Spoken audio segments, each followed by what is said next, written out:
नबी के खिलाफ एक भी शब्द बर्दाश्त नहीं किया जाएगा।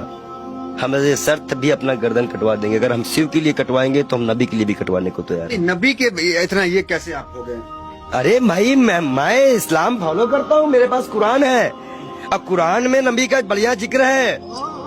अल्लाह ने बताया है, मूसा अलैहिस्सलाम यहूदियों के पैगंबर, ईसा अलैहिस्सलाम ईसाइयों के पैगंबर, हजरत मोहम्मद साहब इस उम्मत के लिए सब हमें पता है। हम पागल बौराहे नहीं हैं, हम इस्लाम को पूरी तरह से स्टडी करे हुए हैं। मैंने नबी को पढ़ा है, अल्लाह ने उनको महबूब कहा है।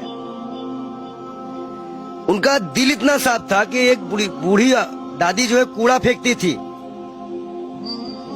और डेली उन पर कूड़ा फेंकती थी। एक दिन वो कूड़ा नहीं फेंकी। हमारे नबी ने उनका हालचाल उनके घर गए थे। उन्होंने कहा है कि अगर पड़ोसी भूखा है, वहां उन्होंने हिंदू मुसलमान नहीं बताया है कुरान में, आप कहीं भी देख लीजिए, नहीं है। कोई भी भूखा है तो आप खाना नहीं खा सकते। एक बार वो मक्का मदीना इस्लाम फैलाने गए, लोगों ने विरोध किया, पत्थर मारे, जूते तक में उनके खून, उनकी जूती जो थी उन पे भी खून आ गया था, भर गया था। इब्राहिम अलैहिस्सलाम जहन्नम की आग लेके उतरे थे और बोले थे मेरे प्यारे नबी, ये मेरे प्यारे महबूब। वो इसलिए बोले थे कि अल्लाह उनको प्यारे नबी और महबूब करते थे। इस्लाम के लास्ट पैगंबर माने जाते हैं।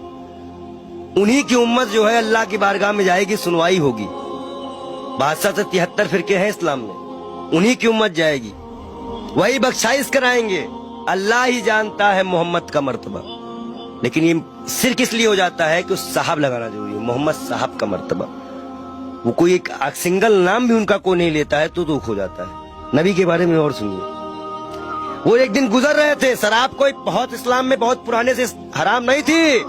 शराब यहाँ हराम की गई, उनके उम्मत में हराम की गई, उनके सामने हराम की गई, उन्होंने हराम की। उन्हें मुसलमानों को हिदायत दी कि हर वो नशा हराम है जो इस्लाम में तुम्हारा पैर डगमगा दे। उन्होंने नशा भी हराम कराया था। क्या उनकी ये बातें नहीं दिल में छूती है?